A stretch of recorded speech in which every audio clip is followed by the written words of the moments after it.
the next thing I want everybody to do, like this is just going to be a very quick demo just to practice. The next thing I want everybody to do is just grab a layer, draw like a crappy bone, like it doesn't have to be good, but complete the shape.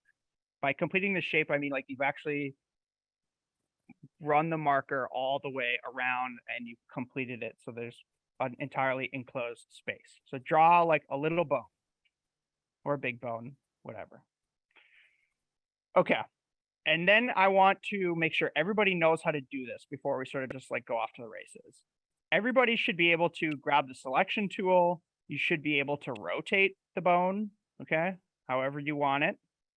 You should be able to resize the bone, and you can resize it proportionally or disproportionately. You should know how to do this. So if you don't know how to resize it disproportionately, sometimes you have to press the shift key, and that will allow you to kind of like wiggle it fatter or wiggle it longer, etc. And this becomes very important. What you're going to notice is as you do this, the line thickness is going to change. So that could be a problem. Like if you're drawing bones like really small and then you like resize everything, your line thicknesses are going to be like way out of whack and it's going to look totally weird. So you have to pay attention. You want all your line thicknesses to kind of like look the same. That will make it look more aesthetically appealing. Okay, you should be able to grab the magic wand tool and just quick selection, select inside the bone. And you should be comfortable enough to grab a black brush, reduce the opacity, and sort of just do some quick kind of like shading. Like you should be able to do this at this point. It should be fairly easy. So you should be able to do something like this. Okay. And then I want everybody, once you have something like this, I want you to practice making a shadow. So I want you to do a new layer. Okay.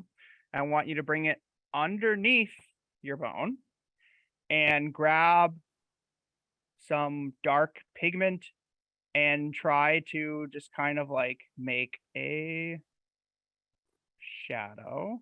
This looks pretty bad.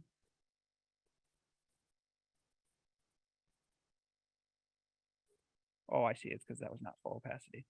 Essentially, like you can do shadows various ways. One is you can hand draw your own shadows, okay? Or you can select the layer that has the bone and you can do layer, should be drop layer style drop shadow. Sometimes I will do this.